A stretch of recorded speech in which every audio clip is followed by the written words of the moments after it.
Hello, you all. Hey, did everyone have good lunch? So let's get some energy. Hello, you all. All right, cool. Who's excited to learn about performance optimizations in React? Yes, you probably are like, wait, that wasn't the title of our talk. I tricked you. I'm going to give you something even better. So why am I talking about this? I feel like as a React developer, especially working on the front end, when we think about performance optimizations, we're always thinking about, well, OK, I'm going to add use memo, use callback, and call it a day. And maybe I'm going to like lazy load some stuff, and that's it. It's so overwhelming to think about performance optimization of your app, because you're like, where do I start? Which component is slow? I don't know. I'm probably going to like use memo something. So in this talk, I'm going to help you understand how to navigate the slowness of your app to figure out one step at a time where your app is slow. Before I get started, my name is Shruti Kapoor. I have been a staff engineer at Slack, PayPal, and now I quit my job to be a full-time YouTuber so that I can create educational content for you full-time. Yeah! It is exciting. You can find me at Shruti Kapoor08 or just look up Shruti Kapoor. And that's all the slides I have. So before I show you what we're going to do, let's actually take a look at our app today. OK, so I built this like really mini version of Netflix just to show you how to optimize components. We're going to like take a look at two main components in this. I'm going to show you what this app does now. So we've got this React Flix app, and it is a clone of Netflix. At the bottom here, you'll see that there are some movies. We can scroll through to see some movies that we may be interested in.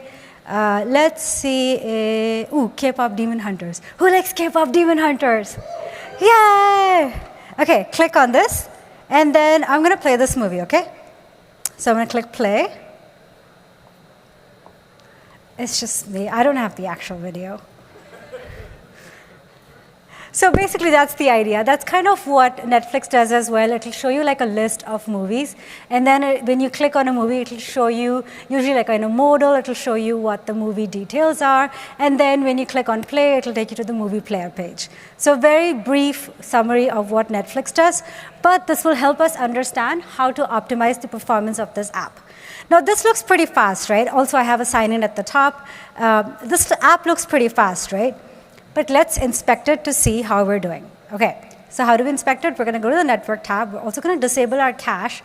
And then we're going to make sure that we throttle it to a slow 4G connection. My computer is super fast. I could actually slow down my computer as well. For the sake of this demo, I'm not going to put you through that pain. I'm not going to do that. But you can also do that when you're doing performance optimization for your own app to actually see how it will perform on either a slower computer or on a mobile device. So this seemingly fast app, let's see how it is doing. So I'm going to head on over to Performance tab. Don't look at that. That doesn't exist there. Give it a reload. Oh, also because this is slow, I'm going to play cat videos. And please cue some music if I can. Just so you're not bored while this is loading.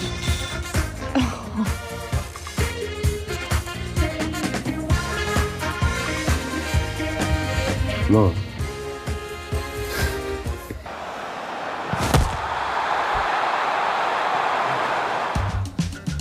Sobi.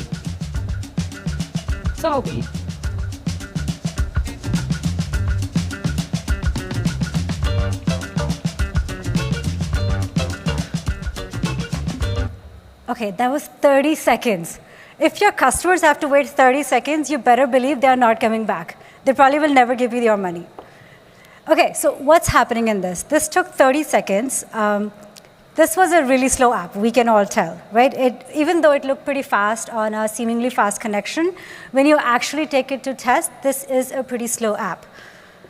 Now, what's the first thought that comes to like a slow app? Actually, when we look at this, you'll see that it actually, in the developer console itself here, the metrics, the web vitals that we're interested in are the LCPs. So the first thing that we'll notice here is it's taking 30 seconds.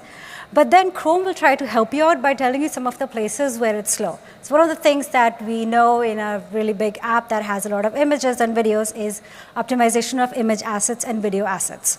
We're going to take a look at that later on, but let's take a look at this LCP breakdown. And I know it's kind of small in the back, so I'm going to zoom this in a bit.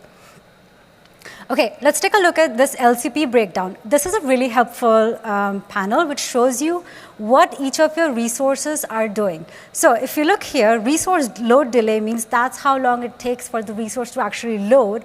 And then resource load duration means how long it's taking to actually execute it. And element render means how long the element itself is taking to load.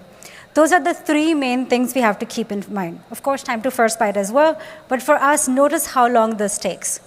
Now, resource load delay, the first thought that goes into mind is to minify the JavaScript bundle.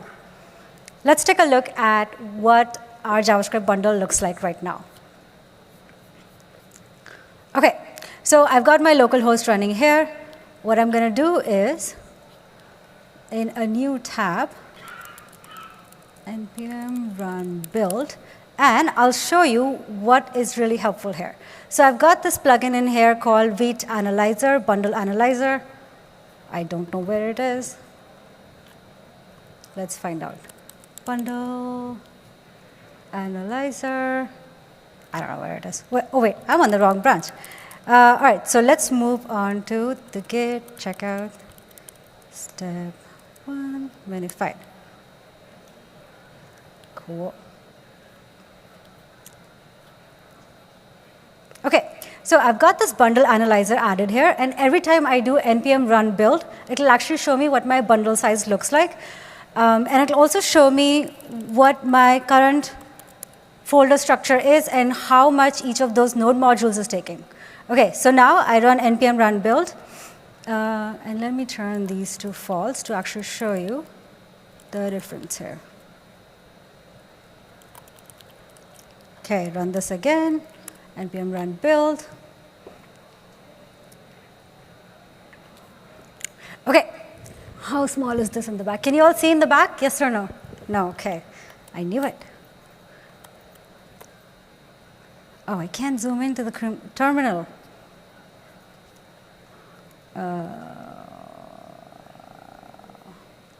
Okay, you can't see in the back, but I'm going to recite it for you. This says 1426 KB.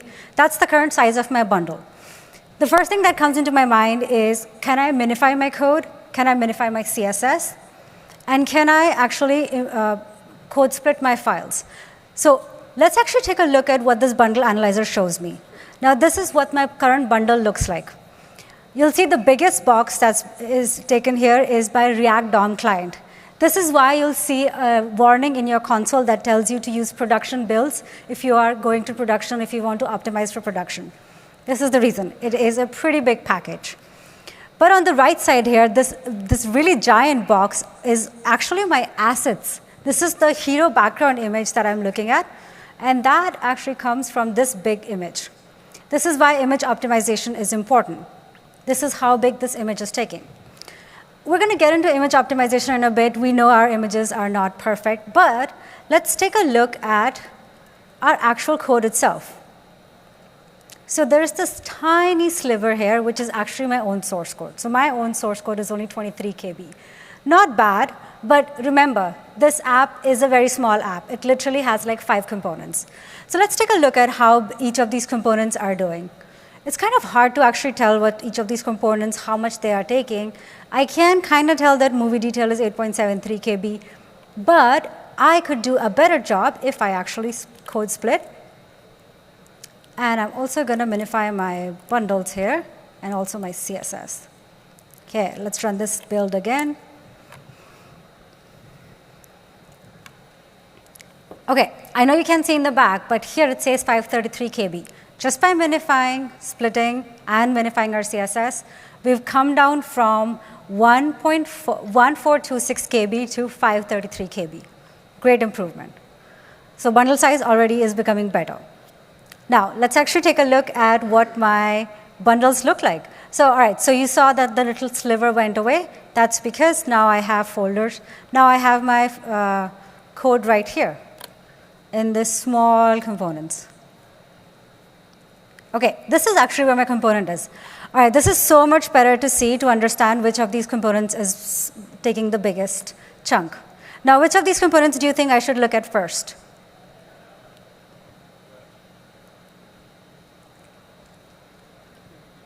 Movie detail, yes, exactly. So much easier to kind of take a look at which component needs to be optimized. All right, so I know what the culprit is. I know movie detail, but I also know that movie card and movie list are also one of the big components. It's funny because those are literally all the components, so all my components are bad. All right, so I've minified my files, I've minified my bundles, I've minified my CSS. I know which are the next components I should tackle. Let's open this component, movie detail.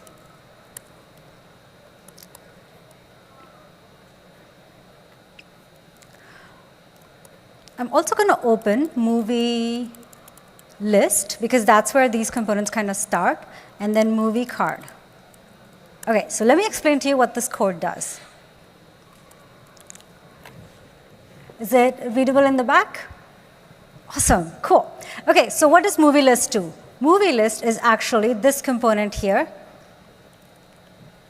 the scrollable component. So all it does is it makes sure that we can handle scroll. It's got a ref element, and then it's got an actual like a list component here, which is where I'm rendering the movie card. So let's take a look at what movie card does.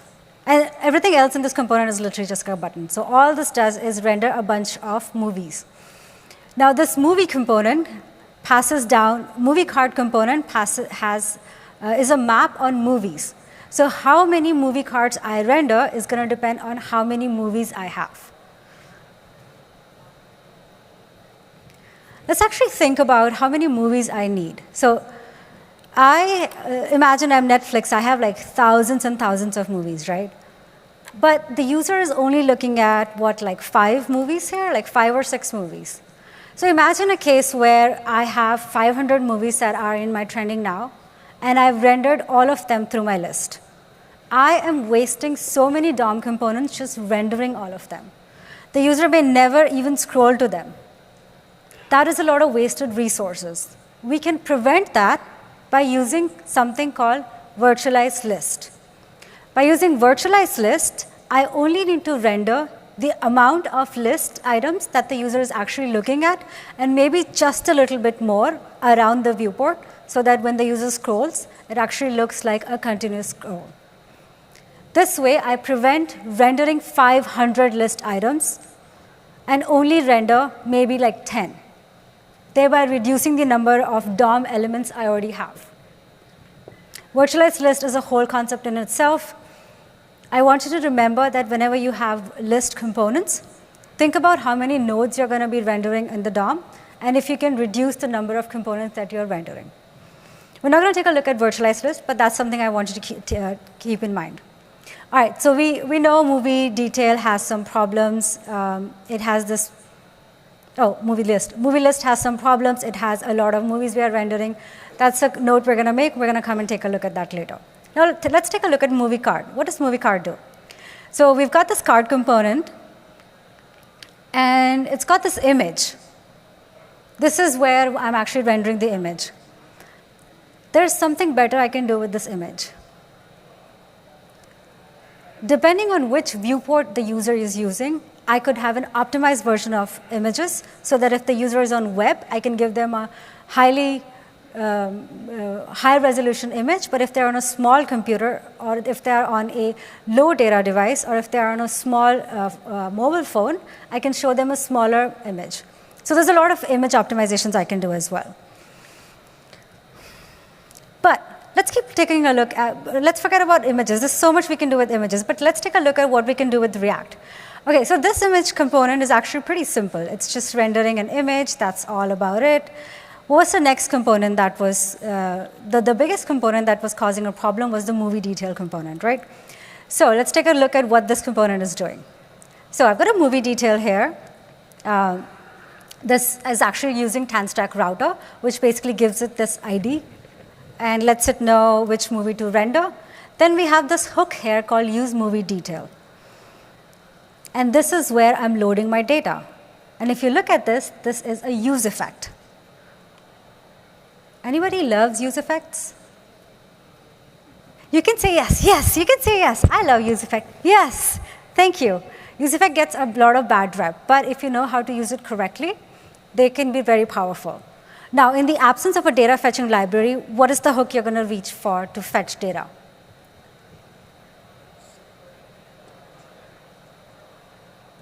Use effect. Use effect. So currently, I don't have a data fetching library, so I'm going to use effect to fetch data. The problem with this is that this data comes actually on the client side, which means I am loading my data on the client side. And remember, effects run after paint. So what I've done is I've loaded all my screen, I've painted everything, and then at the end of it, I'm going to wait for the browser. I'm going to wait for this effect to finish. I'm going to wait for this fetch call to come back with data, and then I'm going to repaint. So I'm wasting another render.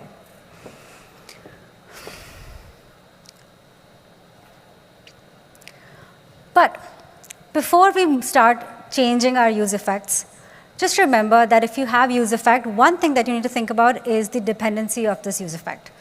Right now, I've got movie ID. If I had something like movies or just a movie object, this would be an unstable reference, which means that every time React re-renders this component, this is going to rerun. Because movie is an object, objects are unstable references. So you want to make sure that their effects have stable references. Movie ID here is a string, therefore it is a stable reference. It's only going to render once unless movie ID changes. Okay, so I've figured out some potential problems. I know that I've got use effect, it's probably taking too long.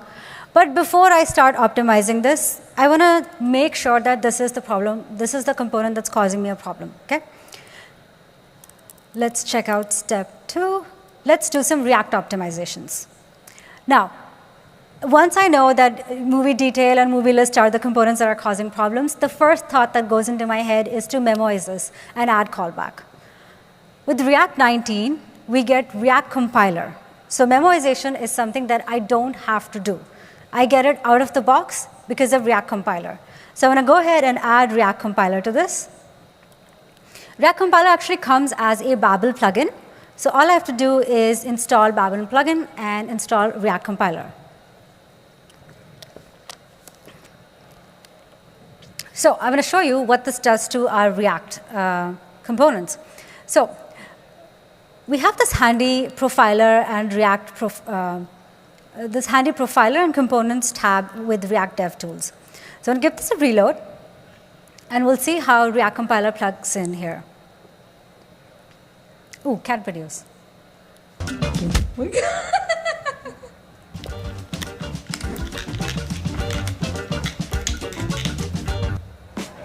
Oh, ads. Tastes like money. To Oliver, eating here. Okay, something happened in the background. All right, so you see here, hopefully you can see in the back, we've got some components here that have this memo sparkle thing. That basically means that React compiler has actually optimized this component. So let's actually take a look at what happens when I open a movie detail. So I'm going to go ahead and open profiler, and then I'm going to see how many times my component re-renders. Remember, I already have optimized most of my data, most of my components, which means if I had used memo use callback, the equivalent has already been done. So I'm going to click on this. Actually, let's scroll. Oh, wait, stop. Go back. Let's scroll through this. Let's see how many times my components render. So I'm going to maybe scroll into this one and then play this movie. Okay, let's see. All right, so that took 42 renders. All of that took 42 renders. It's also possible that I actually just reloaded, so it's actually a lot. But if I look down in here, you'll notice that in my movie list component, although it looked like it was pretty slow, I am only rendering this component, this card, once. It's that little blue box at the bottom. Hopefully you all can see it. Everything else is grayed out, which means I'm not re-rendering those. Which means that by adding React compiler, I'm already taking care of a lot of the items in the list, and I don't have to re-render them. Okay, so once I click on the card,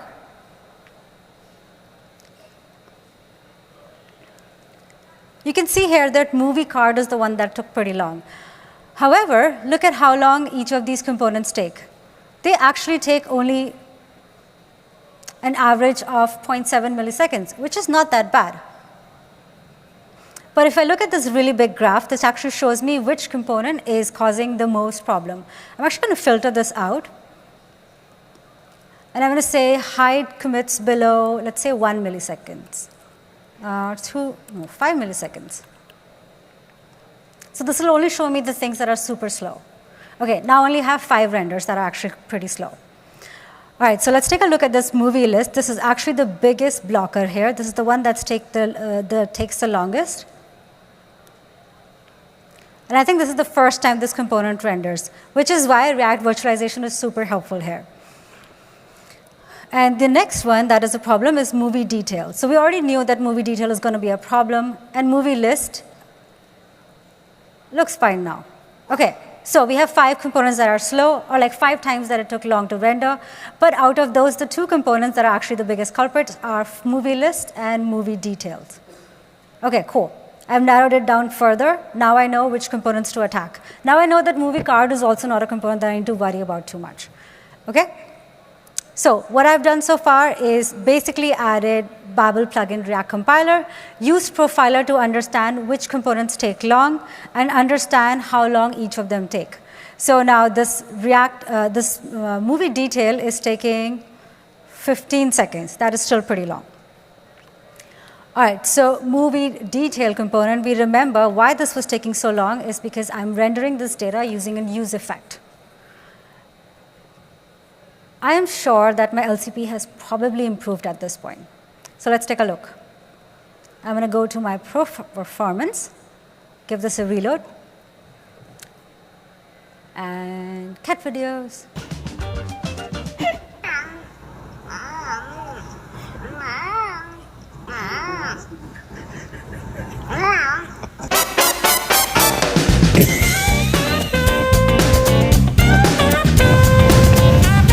Say hi. Zeus.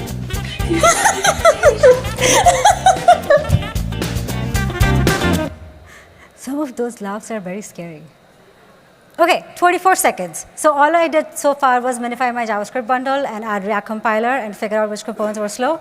Already, I've come down from what it was 30 to 24. Much better.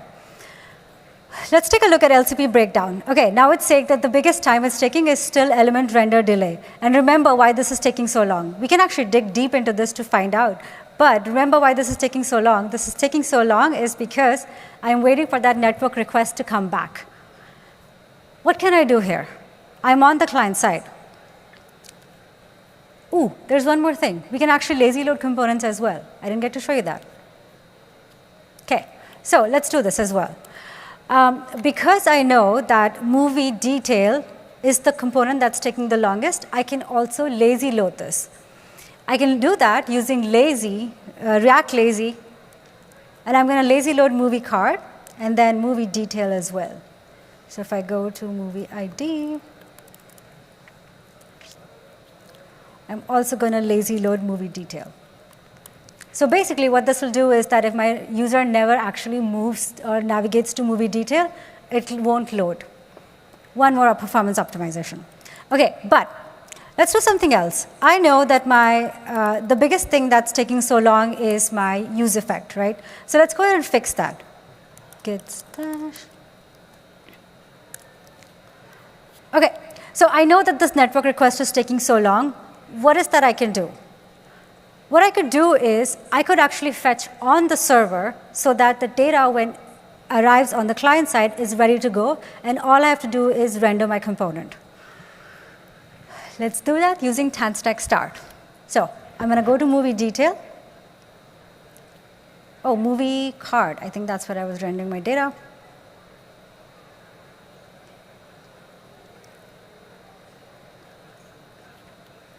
So in my movie detail component, I'm using tanstack router here. And what I could do here is I could actually fetch my data, get movie by ID, the same fetch thing I was doing earlier, and I can just do it in loader. This will happen on the server side so that when I actually load on movie detail component, I have data ready to go. getMovie by ID is the same thing that I was doing before. And in order to create a function, in order to like move data on the server, using tanstack start, I could do something called create server functions, which basically tells tanstack start that this is a function that needs to run on the server.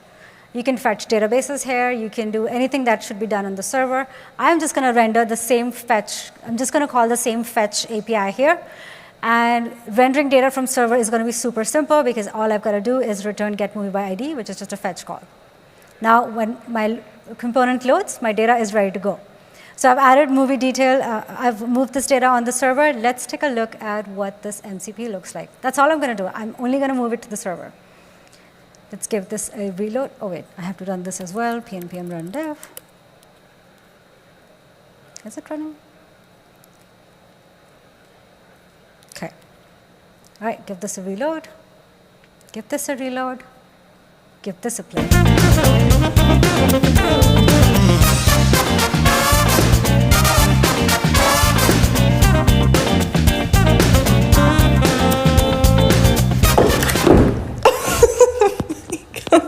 Roscoe, are you in trouble? I think you're in trouble.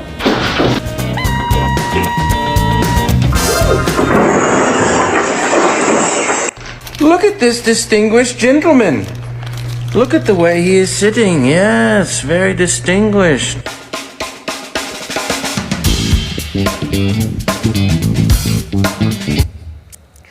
Look at that. 3 seconds, that's it.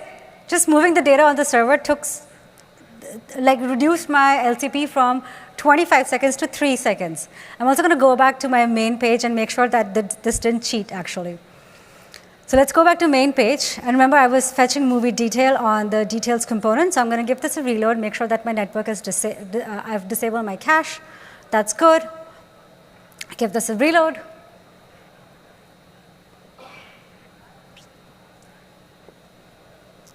I'm so confident I'm not even going to play cat video.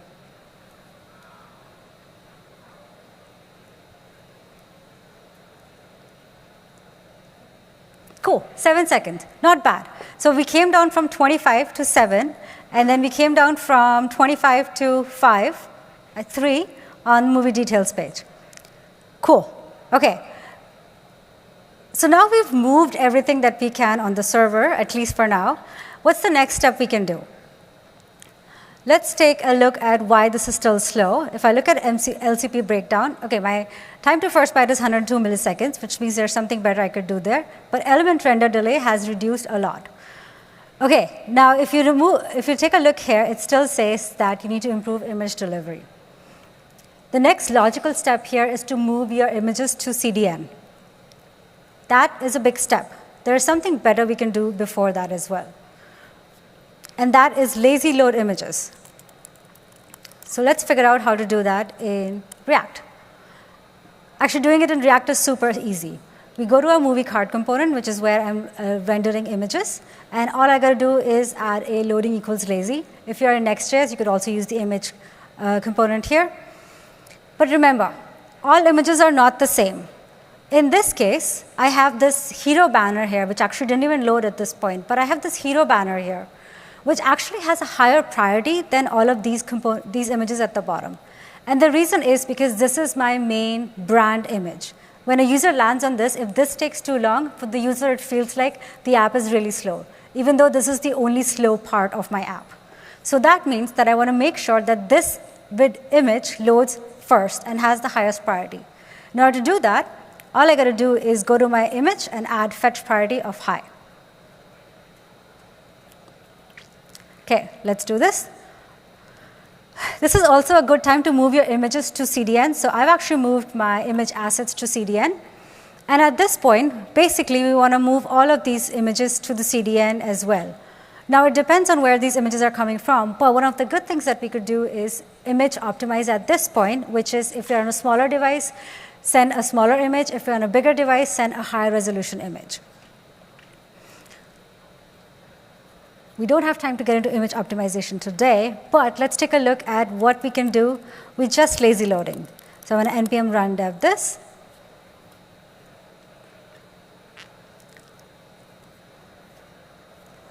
and give this a reload and play cat videos again.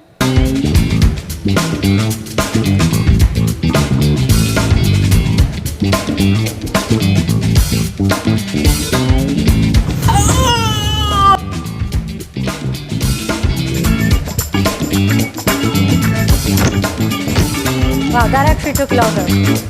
Sometimes it actually throws us off. So let's do this. Let's enable network. Let's enable cache and pretend that we have moved our images to CDN. Give this a reload and play cat videos. Stop!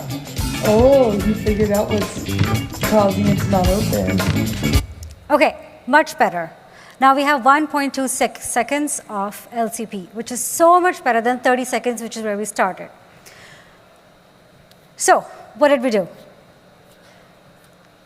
Lost my slides. I think this is the one. Okay, so we started off with 30 seconds.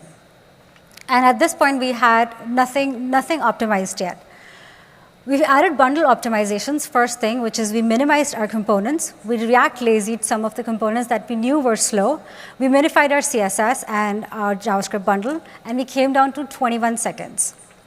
We then moved some of our data to the server, and then we came down to 6 seconds. We moved our functions, we moved our data on the server simply by adding a create server function through tanstack start. It was as easy as creating a server function, moving our fetch file component there, and then making sure that we are rendering data at load time. At this point, we can also prefetch our data. So tanstack router allows us to also prefetch resources, which means that if you hover on these images, it'll make sure that your video detail page is ready to go as soon as the user clicks on it. So you don't have to actually load when you land on it. You are prefetching this. We also talked about React virtualized list as well. So once we figured out that list component was the one that was taking a lot of movies data, we can also add virtualization to make sure that we're not rendering a lot of data as well, not a lot of DOMs as well. We also added React compiler to ensure that if we don't need to re-render, we are not re-rendering. Then finally, we did the bit about lazy loading our images and made sure that we moved our stuff to CDN that we can. We added fetch priority to the images that were more important, and then we lazy loaded the images that had to be lazy loaded. And then finally, we came down to 1.53 seconds. Results may vary depending on the network. But we came down from 30 seconds to 1.53 seconds using just those 4 steps.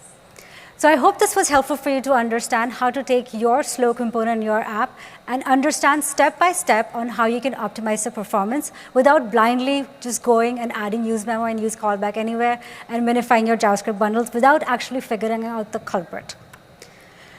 Thank you so much, everyone, for watching this. I hope this was helpful. If you have questions, please come and talk to me afterwards. You've been a great audience.